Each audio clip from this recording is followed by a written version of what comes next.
ଜୟଗୁରୁ। ନାରୀର ନୀତି 50 ବାଣୀ। ବନ୍ଧ୍ୟା ଭୋଗରେ। ଶ୍ରୀ ଶ୍ରୀ ଠାକୁରଙ୍କ ଚରଣରେ ମୋର କୋଟି କୋଟି ପ୍ରଣାମ। ଶ୍ରୀ ଶ୍ରୀ ମାଙ୍କ ଚରଣରେ ମୋର କୋଟି କୋଟି ପ୍ରଣାମ।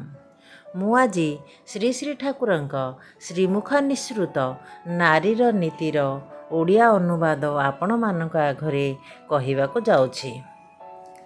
ନାରୀର ନୀତି। ବନ୍ଧ୍ୟା ଭୋଗରେ।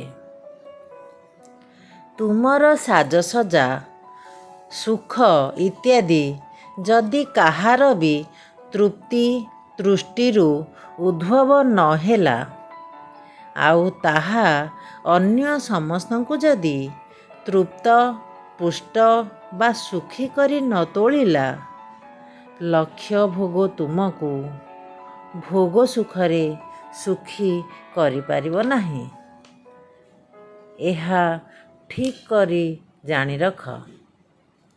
ଏପରି ବନ୍ଧ୍ୟା ଭୋଗ ତୁମକୁ ଆହୁରି ଈର୍ଷା, ଆକ୍ରୋଶ, ଅତୃପ୍ତି ଓ ଦୁଃଖର ଦେଶକୁ ନେଇଯିବ।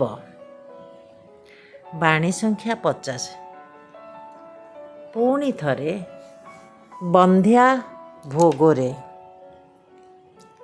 ତୁମର ସାଜସଜ୍ଜା ସୁଖ ଇତ୍ୟାଦି ଯଦି କାହାରି ବି ତୃପ୍ତି ଦୃଷ୍ଟିରୁ ଉଦ୍ଭବ ନ ହେଲା, ଆଉ ତାହା ଅନ୍ୟ ସମସ୍ତଙ୍କୁ ଯଦି ତୃପ୍ତ ପୁଷ୍ଟ ବା ସୁଖୀ କରି ନ ତୋଳିଲା, ଲକ୍ଷ୍ୟ ଭୋଗ ତୁମକୁ ଭୋଗ ସୁଖରେ ସୁଖୀ କରିପାରିବ ନାହିଁ।